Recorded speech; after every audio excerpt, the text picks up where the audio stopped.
In a decaying world filled with conflict, mortals struggle to prove their worth. Take on the role of a combatant and rise. Do not let yourself become dust.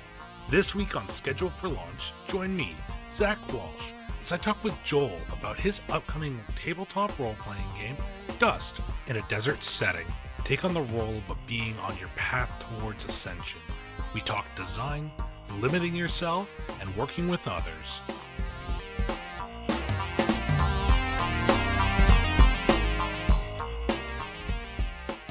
Welcome to Schedule for Launch, a podcast to discover the projects that you may have missed. This week, I am very excited to be welcoming in a brand new creator, the youngest I think we've had on the show so far. Joel, thank you so much for joining me on the podcast this week. And thank you for having me. Absolutely. We actually have a little bit of a connection there. We were introduced through Rix, who is on recently to talk about his game, and when he told me about Dust, I got very excited. The art for it is very cool, and I'm super excited to learn a little bit more about it and to hear about how this game came to be. Glad to see I've got a lot of good feedback on the art, and I'm glad to see that a lot of people are enjoying when I do posts and stuff on Twitter and all that. And we're going to be talking about Dust in just a second, but before we really get into that, can you tell the audience a little bit about yourself first? I am Joel. I'm a very new tabletop games writer. I started, I think, maybe 2 years ago writing a game that went from a hack for D&D 5e and to its own setting, and eventually just writing up enough homebrew rules that I could start organizing it into its own thing. To recently, I think maybe, I'm terrible with dates, but a few months ago, releasing Star and City, which was a project that I wanted to make inspired by one of my favorite video games at the time, still one of my favorite. And now I'm working on Dust, something that I hope to be releasing in the next few months. And one of my, I think I would say just kind of most original products that I'm putting a lot of effort into making sure it has its own identity. I'm super excited to learn a little bit more about that. But you were talking about Star and City. What was the inspiration for that, if you don't mind me asking? It's a combination of a bunch of different games and products by the company Project Moon.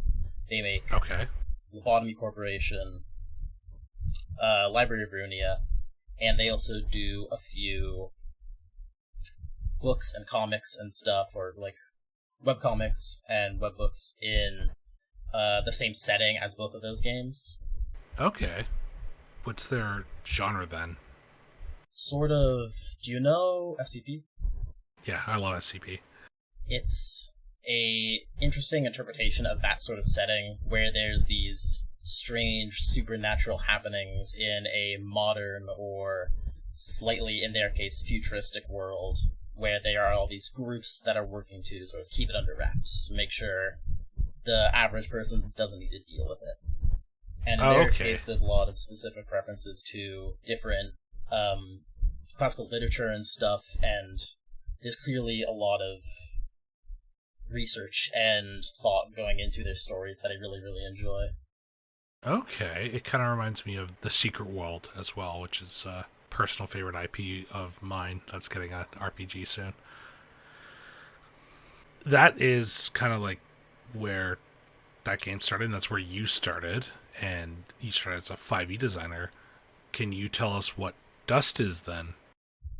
Dust is an attempt at a bit more of a minimalistic, tactical tabletop RPG, since a lot of my other projects have been very hyper-complex and a lot of times to their detriment.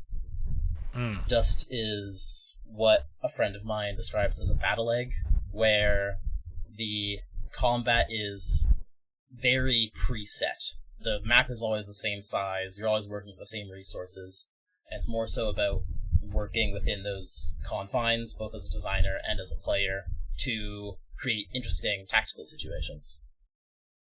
Okay, so you have this. I'm gonna say grid for now. We'll say grid because that's. I think okay. It's a way to. I think audience can also kind of picture that in your head. So you have this like tactical war ground, and you build. Am I right in assuming that it's like a tactical combat scenarios then in as part of it? I should say. Yes, it's got a big focus on tactical combat. Okay, so what are some of the inspirations for that? A big thing is mainly Darkest Dungeon and Dark Souls for two different reasons. I love Darkest Dungeon. Dark Souls is a big inspiration for the setting and the lore and a lot of the kind of just vibes of the game, where Darkest Dungeon is also a battle egg in a way, where it's, if you want to think of it as a grid, Darkest Dungeon is a 1x8 with 4 enemy squares and 4 player squares. Yeah. Where in Dust it's a bigger 5x5 map, with more classic for tactical tabletop games at least, grid-based movement and stuff like that. Okay. So you have this 5x5 where you and...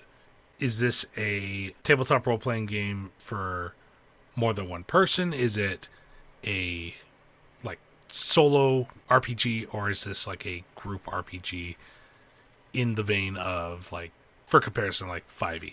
It's like 5e, it's a group with ideally somewhere around 4 to 5 to 6 players against a narrator, the version of the GM or DM. Yeah. Okay. So you all take on a role of a mortal. Why is that so special in Dust? Similarly to Dark Souls, which is mainly this whole thing about the mortals comes from an idea in the Dark Souls franchise and other From Software games, that it's a bit of an allegory, at least in Dark Souls, that as a player, you're going through this very brutal game, in the meta sense. That Dark Souls is constantly keeping you outmatched. You're supposed to be kind of trudging through it. And within the lore of the game, even if you are the chosen undead or the tarnished or whatever, you got a special title, you're still the undead. You are basically the same thing as most of the enemies you're fighting, with the only difference is that you, as a player, keep moving forward, doing your thing, going on in the world to face these larger-than-life enemies and threats. Where in Dust, that is translated with the 3 main, I guess, like species or social classes of the setting of the Ascended, the Mortals, and the Forsaken, where you as a mortal, at any time, basically, could be struck down to be the kind of generic zombie skeleton mooks that are the Forsaken. So you have this brutal world where you're constantly being beaten down, is in kind of a sense. Is this like a game where, because you've mentioned that it's a little bit more difficult, it's tactical, do player characters and like players who aren't the narrator need to worry about losing their character to death and such like that? Or is it like Dark Souls where if your character dies, if they're struck down, there are some repercussions, but ultimately you can keep playing?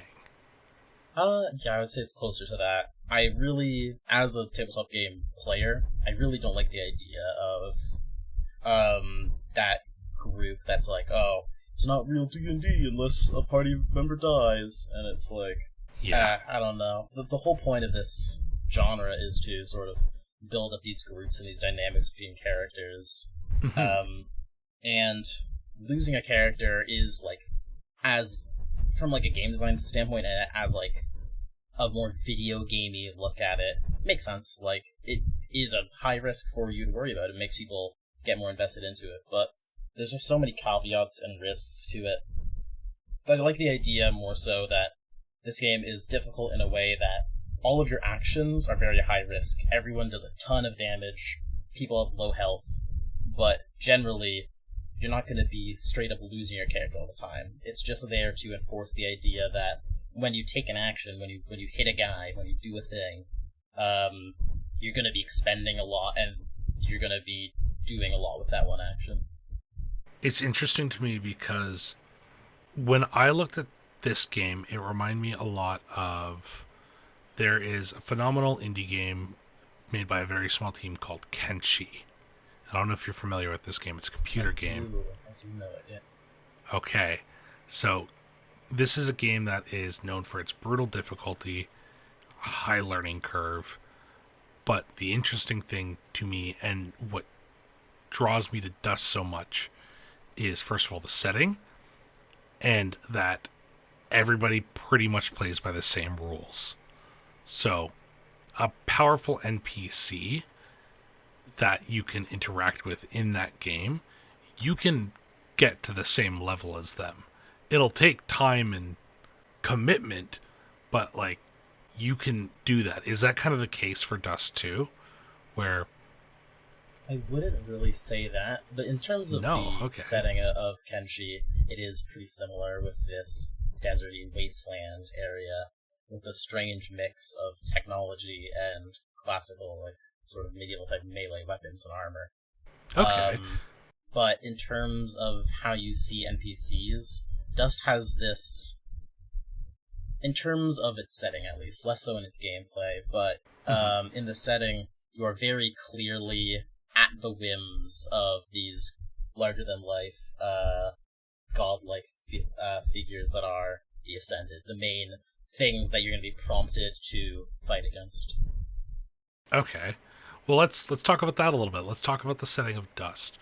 What is this world? Because you mentioned that it is deserty, and that's, as we've said on this show before, arguably my favorite backdrop for games is deserts and tundras.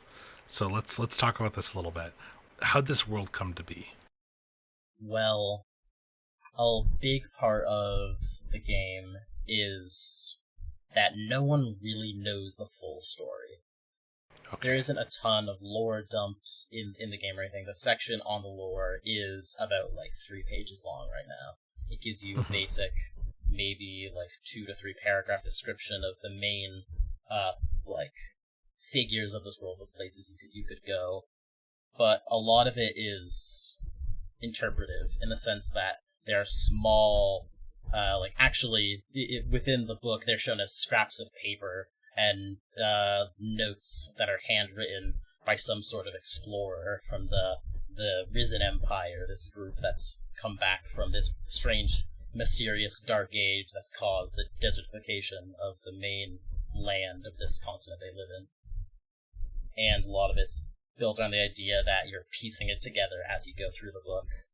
But the solid set-in-stone stuff is mainly the start and end, or the start and continuation of the Age of Forsaken, which is when this big, wealthy empire full of people who are living their best lives, they have no real natural threats, they have all their needs taken care of, eventually begins to plateau. And these leaders of this huge nation eventually, through some strange ritual, become the Ascended, these godlike figures that could manifest whatever they dream with their minds, and through this process end up creating this strange, less than human group of beings of Forsaken. They somehow start this apocalypse that turns the main land of their continent into a desert, and end up splitting their citizens and the different nations of this world into just 3 groups, essentially. So, a lot of Dust's world is built around the idea that the players and the narrators will kind of be figuring out what happened to it, if you choose to explore that part, I should say, they'll be coming up with that almost together and building that story as a unit instead of having, I don't know, like the weave breaking or the fracturing of the world. The events that happen in Dust are sort of built around the assumption that you know that long time ago things were better, then they collapsed, and you're in the post-apocalypse part of this world then, as things start to rebuild. As it's said in the book, you're the aftermath. You're what comes after all this grand history, and gotta make your own life in it. That's super cool. I'm really into that. You're playing this like neat in-between stage where things haven't quite recovered, but they're starting to. Mm-hmm. I love that. That's super cool. And driving that is actually another setting piece, Ichor or Ichor. What is this stuff, or is it another narrative element that players and narrator will have to use in their game? There's some stuff left to interpretation, but it is a more well-defined aspect of the story. Ichor, same as in Greek myth, is the blood of the gods. It's what these old emperors use to transform into the Forsaken through their dark ritual that's not very well explained, and you probably have to interpret as you will from the book. But now it's what courses through their veins. The ascended bleed Ichor, and drinking it could turn you into one yourself. So some players may seek Ichor out themselves then to ascend if they so choose. Mm-hmm. It's mostly an aesthetic element for the story. So there isn't a lot of like mechanical rules for, you gotta roll this many dice and do this kind of conflict to become ascended. It's more so just part of the, I guess, like feeling of that you are going to attack and dethrone God and drink its blood, and that's kind of just there as a thing I really like about other games, but something I like to call quotable lore, where the implications and someone's knowledge of like history and ability to write really well is, of course, a very important thing for writing lore. But another thing that I really enjoy from things like Warhammer, that is my big example, is when you can just kind of say a statement about it, and it's like, oh, damn, alright, cool, that's a fun statement. That's a fun thing that you've presented. And Ichor is a big part of this game's quotable lore as just what it is. Yeah, just the fact that is how the setting works is meant to convey a theme. It's one of those things that is just a fact of the world, and no arguments. It's just, if I kill God and drink his blood, I'll become the next one. So, once again, super fun. You had mentioned mechanics and stuff. We actually haven't talked about the mechanics of Dust at all yet. So, can you give us a brief overview of mechanically how Dust runs? Alright, yeah. Well, a lot of things will be familiar if you play tabletop games. You move across a grid with movement and actions, and you deal damage, and you have health and stuff like that. The main things that differentiate it between other tabletop RPGs is the initiative and stamina mechanics. Mm-hmm. Initiative, unlike in other games where it is most likely a flat value that determines the order in which you move, in Dust, initiative is a resource that you manage. You track it on a d6, minimum 1, maximum 6, and you roll at the beginning of combat. The way turns work is that as soon as your initiative hits 6, you get to take 1 action, and any action is going to modify your initiative. So, hitting a guy has a delay of 2, and so it will lower your initiative by 2. You'll have to wait for it to roll back up to 6 before you take your next action. So, along with stamina and the different resources in the game, managing your turn order and action economy is a big part of trying to gain advantage. Where stamina is another regenerating resource that sort of is the twin to initiative. Some things are more costly in stamina, some things will be more costly in initiative, but if you run out of either, you're going to be in a bad spot. Okay. Combat-wise, that sounds to me, it kind of reminds me of the attack bar gauge from the Final Fantasy franchise, where it fills up, you use it, some of it pushes you further back into initiative, and some of it, like, isn't quite as costly, you'll get to go against sooner. Exactly, yeah. It is, the initiative system is pretty much identical to that, but converted to something that would work better for a tabletop game. Okay, so that's combat there, and I'm guessing that's like, combat's kind of like, as you said, a really key important part of Dust because of its tactical nature. What about outside of combat? Are you rolling like charisma stats? Are there things, or is it more of a narrative piece for players and narrators to come up with together? It's very simple. There isn't any narrative stats or anything. But there are some things gluing it all together. In the game, you roll 2d6 for narrative, with 10 or higher being full success, and 5 or lower being a failure, and in between being partial success. Okay. It's similar to Fate in that way, where there's just 3 ranks of successes, and you roll for it. And the main things modifying that is you got Fates, and you got Inspiration.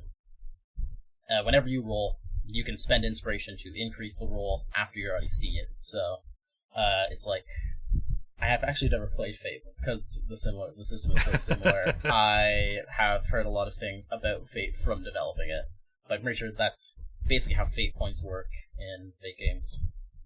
And I just realized how confusing this is going to sound. The Fates mechanic in the game is how you get those Inspiration tokens. Okay. You write it yourself. It's a short little descriptor of a thing your character does. It can be a code, so like a thing you'll never do, or always like be sure to do, like a moral code, something like that. A destiny being something you really want to do, a goal you want to achieve, or a bond, which is a relationship with another person. And whenever you do things that you're only doing them because they're like part of your character and they move towards your fates, you get inspiration tokens. Okay. Spend those on your rolls, you use rolls to get more fates, and it's just kind of a loop through that. Mm-hmm. There's some other small mechanics towards that, mainly that you can pick up fates on the fly temporarily, and then if you really like them, you can choose to replace your main fates with that, but it's a pretty simple system in the scale of other tabletop games. It's not like D&D or Pathfinder or something. We've got this long list of skills and stats that determine your narrative rules. I think that makes perfect sense for something like this, where the core of it is like the heart and soul of this game is its unique combat mechanics, it's the setting, and it is seeing what your characters can do in limitations you actually had mentioned previously. So I think having a very simple but straightforward, proven, apparently successful, I actually haven't played any Fate games myself, system though that works for it. One of the things we had talked a little bit about in the beginning, or at least something that you had mentioned when we were doing kind of like our pre-show and I was setting things up because of circumstance. One of the things you had mentioned there was that this game was supposed to be released a little bit earlier, but during some playtesting and some of the things you learned, you wanted to pull back the release and really fine-tune the game. So what are some things that you learned through playtesting that have kind of gotten implemented in the game? A big thing, and the main reason why I pushed it back really, is something I kind of already knew, but I didn't check in close enough for this game, was that I have a bad habit of mechanicizing, making systems too complex mechanically. And the old narrative system was very different from what I've just mentioned, and didn't flow very well in actual play. It was this whole complex system of making bonds with other party members and using those bonds for different bonuses, and having all these different roles of like how you interact with people and things like that. That was interesting to design, and was something that like worked on paper, but in actual play, it just didn't really flow well for natural conversation. So I ended up completely breaking that down and making something new that worked better for a game that is designed so heavily in combat and couldn't really afford to have more complex systems. It was something that felt really chunky that you've gotten rid of. Exactly, yeah. I think that makes perfect sense, though. Of course, in playtesting, there's also been like balance issues for combat, which is always going to come up for any tactical focus game with a lot of like character options and stuff. But that is something I'm going to be working on no matter what, and it wasn't fully reworked, just been tweaked over the course of play. You actually mentioned it there, and I wanted to get into it a little bit. This is a game that provides a number of character options. Can you tell us a little bit about character customization and how it works versus other games? Gladly. Yeah. On paper, creating a character in this game is very simple. You only really have 3 choices, that being your occupation, which is what you consider your main class in other games, and picking 2 aspects, which is basically a big list of subclasses and sets of gear that anyone can access. And you mix these 3 things together to make your character. That is almost purely for combat, but the narrative implications for those roles also can be used to get advantage in narrative. So if you're like a mage as your occupation, you could go into narrative and be like, oh, because I'm a mage, I want to do this magic thing and get advantage, and it allows you to roll more dice, get better results. But the real complex part is the amount of combinations you could have. I know I did the calculation for funsies one time, and technically you could have upwards of like 900 combinations of aspects and occupations, which allows for a ton of weird build options, and on top of that, each occupation has a few abilities you could pick from, and the gear you choose to equip from your aspect changes that all up quite a bit. So gear has quite a substantial impact on the game then as well. Yes. Each of the aspects comes with 4 pieces of gear, which is, weapons, armor, accessories, and they all have weight. The weight is pretty simple. It's a stat that you have that comes in. I should have mentioned this before, but all of these 3 choices influence your virtues, which is the 5 main stats of the game. You've got strength, vitality, athletics, stuff like that, all contribute towards your different secondary stats in the game: health, stamina, carrying capacity, all of that. Okay. And to balance out equipping weapons and picking different aspects, all of the gear has weight, and if you get too much weight, if you're over encumbered, you lose your other stats. So it's typically something you don't want to do. Okay. I think that makes a lot of sense. Joel, this is kind of a question that I really haven't had to ask before, because most of the people I've talked to have been a little bit older, but you're coming at this as designing fairly young, and there is a whole... I don't want to say that, because the tabletop role-playing game community has become a lot more open and accessible in years, but people get a little bit more hesitant when somebody younger is creating. Can you tell me what it's been like being a young creator in this space? A big thing is that I'm not super public online. I don't really tell people a lot of information about me. I don't have my age public on most social media. So a lot of people, I'm assuming, just don't really know. friends and family, of course, have been pretty enthused. Like, oh, this is pretty great. Especially people in the tabletop space are like, oh wow, you're getting into this pretty young. You're doing a lot of work here. Oh wow, you got an interview for your second game. And it's like, oh yeah, but a lot of I don't really let on to it, you know. I think that's totally fair. There's definitely, I feel like even for me, like I'm not that old. I'm 27, I think. I'm pretty sure I'm 27. It's been a while since I've had to figure that out. Anyways, we're gonna go as 27, and because I don't remember right now. And there are a number of creators who are only a couple years older than me, but most people are around my age from what I can tell. And there's definitely maybe like a wall might be the best way. It's like an experience thing.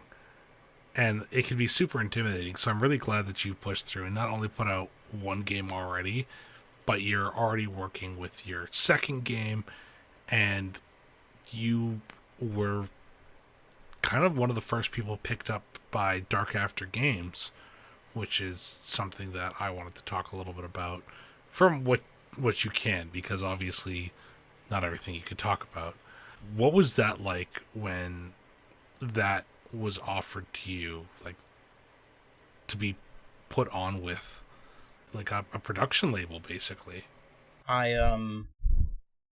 It's been a bit strange because I'm a person who typically doesn't really,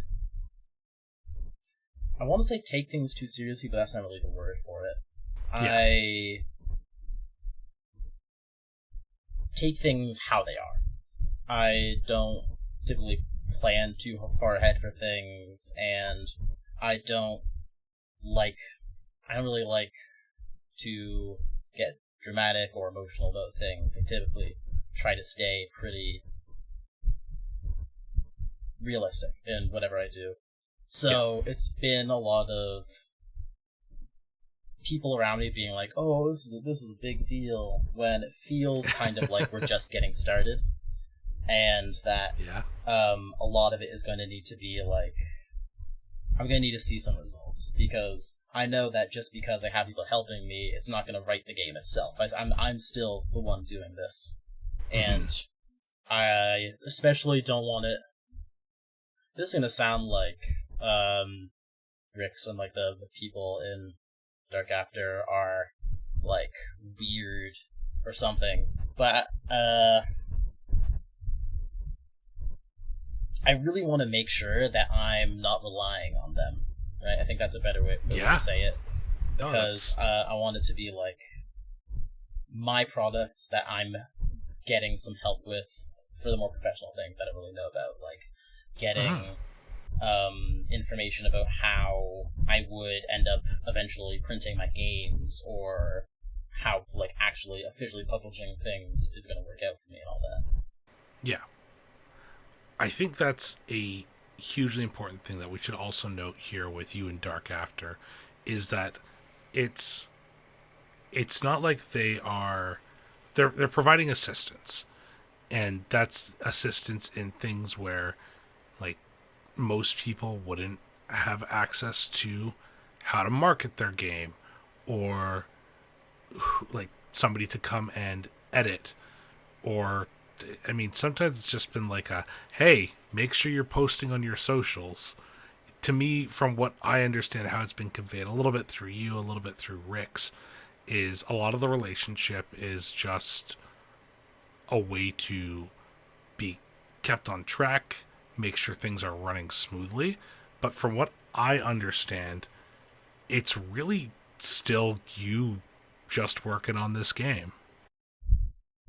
Yeah, pretty much. I was a bit hesitant with phrasing all this, because these are great people and they've been very, very helpful, but I don't want to make it seem like I'm working at like a corporation, you know? No. No, I think they'd be the first to stand up and say that that's not how it works. Definitely. Especially being in that Discord and seeing how excited they are about upcoming things. It's exciting, and I'm super glad to see that you're working hard on this, and they're providing another space for you to get some eyes on what you're creating.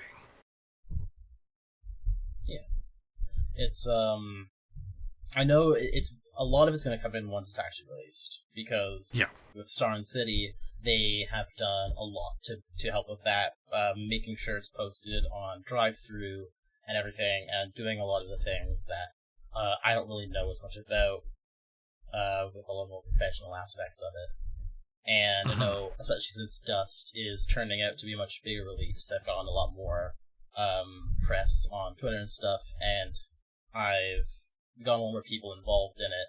I'm thinking that's going to be a much bigger thing to work on with like marketing and making sure I have my name out there. Yeah.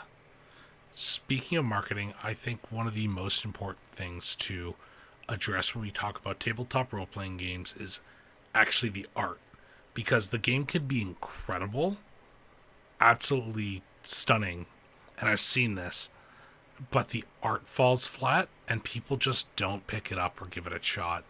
Now, luckily, Dust has arguably some of the coolest art I've ever seen in a tabletop game, and I just wanted to know what, like, are you working with artists? Like, what's that relationship like getting pieces for this? I was very Because lucky, because this is actually all AI art.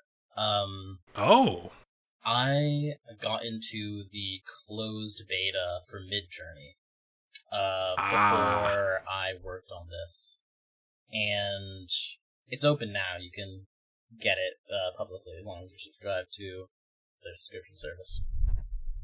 But I got a lot of work in with the stuff that they can provide, and it's an amazing service that is really, especially for things that are more abstract or cryptic, as things in this setting, it works phenomenally when you want to work with something like that. that is, I would not have pegged this for like a program that you. It looks so intentional, and I'm guessing a lot of that comes down to like a lot of trial and error. But like even the cover, my guess is there's been some slight editing for making sure things work out right, but it's the uniformity of the art. Like, that's, I can kind of see it now that you've mentioned it, but it's like, wow, I'm absolutely floored by that. That's so cool. Mm-hmm. I'm not sure if they have like user-based preferences or anything. But yeah, like the consistency of what I can get to fit the style that I've already established with the cover and all the early pieces is really amazing. It all fits in so well, just scrolling through. Yeah, the two that really stick out for me is, first of all, the cover with how like wispy it is and everything like that. But then there is this picture of what, some sort of combatant with what looks like a pickaxe weapon, and they look like they're the exact same. Like, that weapon style looks like it's on multiple people, so I just assumed, like, that's rad. I'm genuinely floored by that. And how'd you find out about that then? Because I know that AI art is becoming more popular, but how'd you get involved with that in the closed beta? Well, the main thing is that I I don't have a lot of money. I haven't for a while. Yep. And even though for a project that I don't think I really should be talking about here, because if it ends up being a release, it's going to be way later on. But for that project I've been working on for a few years now, I did commissions and stuff. Eventually I realized it was just like, I can't afford that, especially for multiple games. Going back to that project, I definitely will be continuing to commission artists, because I do believe that if you can afford to pay artists, you should, no matter what. It is a super hard, like, business to live off of, and they're super talented. It's something I can never do myself, or I know a lot of artists would get mad at me saying that because it's like you just gotta practice, but it's something that I don't think I'll ever be able to put the time into just because I have so many other interests. And you can't really replicate a lot of art styles with AI art, especially with the more sort of high action, I guess, like anime-esque look that I'm going for some of these games. Yeah. But when I was making Star and City, a lot of the art, or all of the art really, is stock photography that I've edited in like Photoshop to have this high contrast red and black aesthetic that the rest of the book also runs off of. Mm-hmm. And when I was looking into ways to get like stock art, stock images, I eventually came across people talking about AI art, and that eventually, when I was following people with that, I ended up seeing things from the Midjourney Twitter, where they show a lot of their things that they generate with the program, and saw that it was a beta program. Ended up putting in my submission for the beta, and a few weeks later, I got back from them and was able to join the Discord where, at least in the closed beta, you would be able to generate things and make your accounts from there and stuff. Okay. And like, from what I know about Midjourney, it's still in a trial phase, I should say. It's not really released, but it's in an open beta now. Mm-hmm. It's still super cool. I love that. Just because we're on the art and that stuff, I'm guessing that it took a lot of takes to try and find pieces that you wanted, or did you find word combinations that helped you get what you wanted? Mostly from looking at other people in the Discord's prompts and how they did it. I caught on to it pretty quick. It gives pretty good results if you stay open, right? I know a lot of people who use it want very specific things for the product, and they're not like willing to accept anything less. But I kind of just took it as it was. I knew that, especially if I was making a more cryptic and grim setting, it would be able to generate a lot of these strange images that would work well with it. And most of what I got generated worked out on like the first or second try, and I probably could get good art for other settings and stuff if I really believe, but I don't think I really have the patience for that. I'm not sure I'd use AI art for anything but this setting, you know? Mm-hmm. I think that's totally fair. That makes perfect sense to me. Joel, we're starting to run a little bit low on time here. So I got a couple more questions for you to kind of round this out. So what advice could you give to designers who are working on something but they have no prior experience and they don't really know where to start? I would just say that you've got to start. Even if it's bad, like no matter what it is, start at like the basics. Even if you're writing down just very simple notes on like a world, it doesn't need to be a full game or anything, it doesn't need to be a full complete product. But like how I started off with D&D Homebrew, something you already know, just start writing something. Because no matter what, the first few things you're going to do, you're probably not going to like that much. I know I'm a super big perfectionist, and if I didn't take the plunge, I wouldn't be able to do it myself. That's, yeah. We have a saying on the show, and it's been back from episode 1, which is strike while the iron's hot. Precisely. And that basically just meant, like, as soon as you get inspiration, do it. Like, go for it. So I'm happy to see that everything is still working well for that. So, or not working well, but it's true no matter where you go. Yeah. In all industries, it's true. Yeah. Joel, where can people find out more about you and Dust? I post a lot on my Twitter, of course, but the main thing that you could really do is to join the Discord. It's entirely public. I make sure the links I generate for it stay working forever, but I'm incredibly active there and make sure to answer any question. I've got some wonderful playtesters and people there who have been great help for the games, and I am sure to credit people who are really involved, and I'm fully open for anyone joining in, giving their feedback, or just wanting to talk or look at the game, where you can read most of it publicly on that Discord server. Excellent. As always, audience, those links are going to be down in the description below. Go and check out Dust. Joel has been working super hard on this, and it looks super cool. I'm really excited about Dust in like a lot of ways. So, and that's not just because like an hour ago I found out that we only live like an hour and a half away from each other, and it's exciting knowing somebody is that close and creating really cool stuff. Joel, thank you so much for joining me on the show this week. I can't thank you enough for inviting me on. It's wonderful. Absolutely. It's been an absolute pleasure. And audience, thank you so much for joining us. Joel and Dust are scheduled to launch very soon, so go and follow them on their Discord, on their Twitter, and keep an ear out for when this game goes live, because it's going to be really freaking cool, and I'm so excited to see what happens. Until then, though, take care of yourselves, have a good night, and I'll see you on the next one. Bye!